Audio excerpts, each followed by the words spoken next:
La propriété d'usage universel. Livre 1. L'impasse de l'hybridation. Partie 3. Le retour du réel.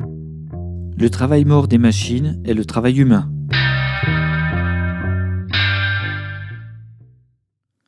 Une grande différence entre Sapiens et les autres peuples de la nature réside dans sa capacité d'augmenter l'entropie en détournant de l'énergie. L'animal mange pour vivre, se régule dans sa consommation, ne prélève que ce dont il a besoin, ce qu'il est capable d'user directement. Il ne saigne pas la terre pour manger du pétrole, du charbon ou de l'uranium, contrairement à nos machines dont c'est la nourriture directe ou indirecte. Désignons comme machine tout objet qui ne consomme pas d'énergie humaine directement pour fonctionner. Précisons aussi que les machines réalisent des transformations au sens thermodynamique du terme, c'est-à-dire des modifications d'un système réalisées à l'aide d'un échange d'énergie avec le milieu extérieur. Par exemple, modifier un flux ou un objet en un autre flux ou en un autre objet par la consommation d'énergie extérieure. En réalité, les machines ne travaillent jamais.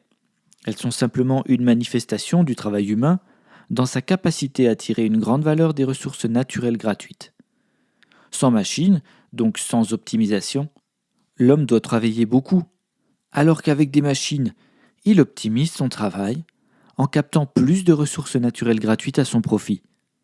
Il peut alors transformer l'environnement à plus grande échelle. Cependant, pour simplifier l'exposé, nous considérerons que l'économie de travail humain fournie par les machines correspond à ce que nous appellerons le travail mort.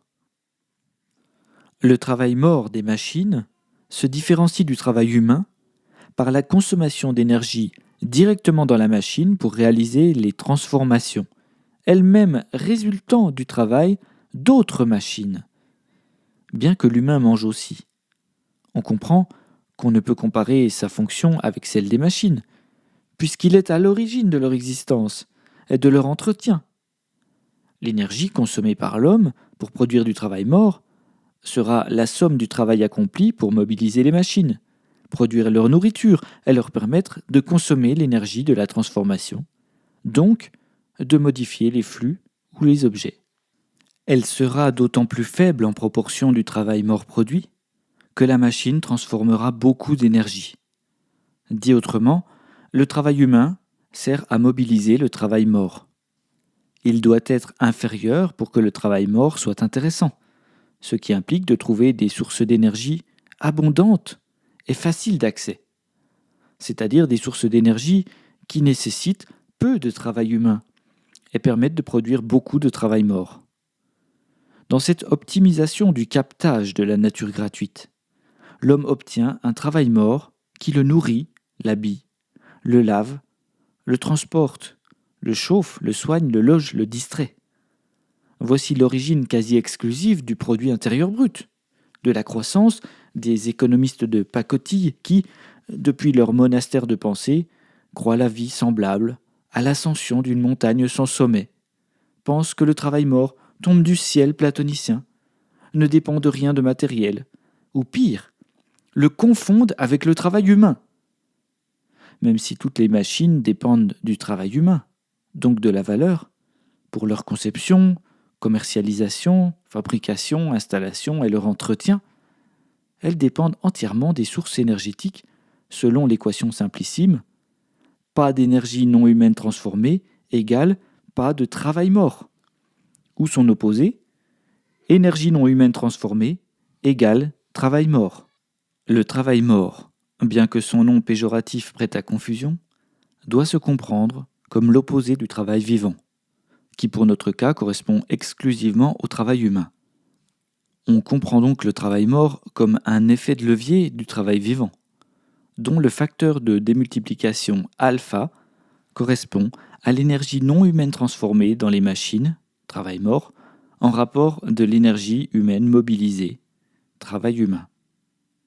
Le travail humain demandé pour rendre les machines fonctionnelles sera l'investissement qui permettra la mobilisation de l'énergie non humaine. Par exemple, la force hydraulique d'une rivière, le pétrole, le charbon, l'uranium, la lumière du soleil, etc. Cette énergie consommée dans les machines multiplie la force de l'homme du facteur alpha. Elle lui permet de réaliser les exploits créateurs, destructeurs que nous connaissons.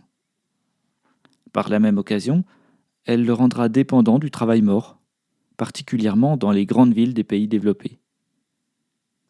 Ainsi, le travail mort est égal au travail humain fois le facteur alpha.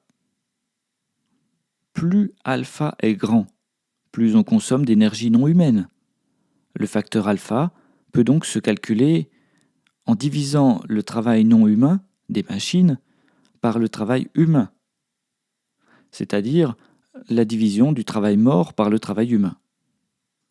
Où pouvons-nous trouver de l'énergie non humaine ? On le sait désormais, dans les ressources naturelles.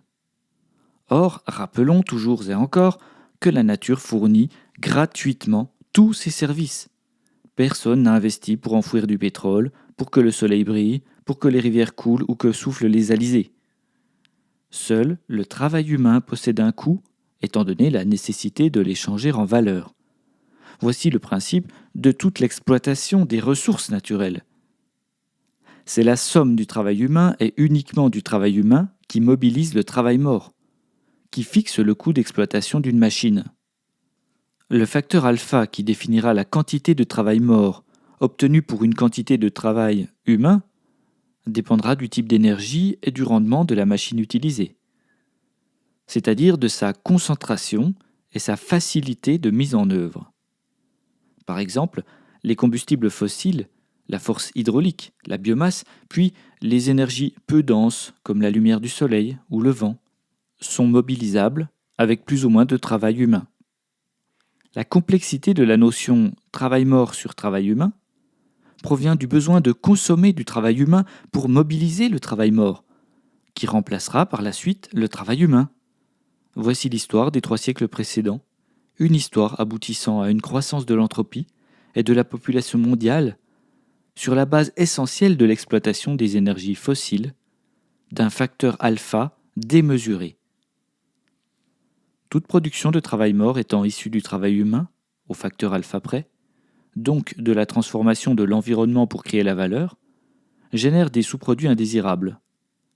Les gaz à effet de serre sont la manifestation évidente de la combustion des énergies fossiles. Mais on peut extrapoler ce principe à toutes les énergies transformées. Souvent, la machine elle-même a généré des sous-produits indésirables pour sa fabrication, y compris lorsqu'elle transforme une énergie renouvelable, comme la lumière du soleil par exemple. Même le plus antique moulin modifie l'écoulement de l'eau dans la rivière, a généré un peu de gaz à effet de serre pour la production du fer et de la chaux. Bien sûr, les échelles de production de sous-produits indésirables ont été décuplées par l'utilisation massive des énergies fossiles et plus généralement par l'industrialisation des procédés chimiques. Contrairement à ce que prétend le récit dominant, la puissance technologique des nations ne provient pas seulement d'un mode de propriété, et sûrement pas du régime hybride en particulier, mais essentiellement de la capacité des peuples à s'organiser socialement pour produire le travail mort, c'est-à-dire à augmenter le facteur alpha en exploitant la nature.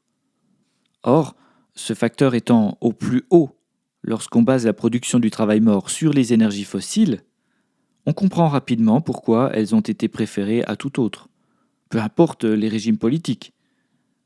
Néanmoins, les dégâts provoqués par ces mêmes énergies provoquent un freinage de la mobilisation du travail mort, puisque les ressources naturelles gratuites diminuent en quantité et en qualité à mesure que le changement du climat prend effet.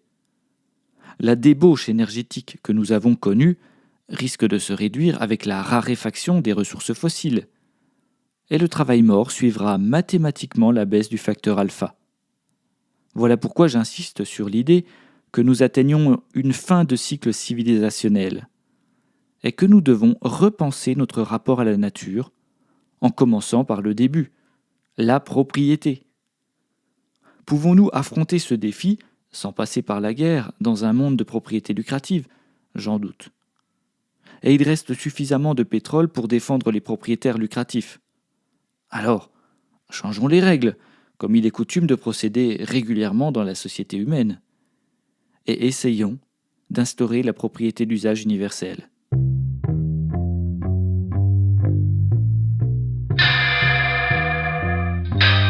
Retrouvez le texte intégral sur lapropriétédusage.com.